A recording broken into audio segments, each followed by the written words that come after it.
আমার যদি সেরকম অর্থ থাকতো তাহলে আমি এই গরুটা বিক্রয় করতাম না। আপেল এবং আপনার বেদানা এগুলো খাওয়াইছি। বাগেরহাটের রাজাবাবু এবং এই গরুটা বাগেরহাট না, অন্ত বাংলাদেশের ভিতর মানে খামারিদের মতে আমাদের এই গরুটাই সবচেয়ে বড় গরু।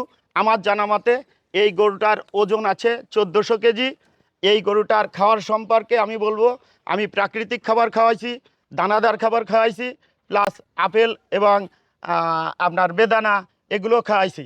এই গরুটার কি বলবো, এই গরুটা আমার কথা শোনে। আমি একটু আগে আপনাদের শুনেছি, এই গরুটাকে আমি যা বলি এটা শুনে। এর কোথাও চুলকলি আমারে বলে দেয়, আমি সেই জায়গায় চুলকায় দিই। এই গরুটা যদি আমি হয়তো আজকালেও আমার তো বিক্রি করতে হবে, আমি বিক্রি করব, কিন্তু বিক্রি করার পরে আমার 2-3 মাস হয়তো চোখের জল ঝরবে। এটাই আপনাদেরকে আর কি বলবো। আমার যদি সেরকম অর্থ থাকতো তাহলে আমি এই গরুটা বিক্রয় করতাম না। আর এই গরুটার দাম আমি 25 লাখ আশা করছি।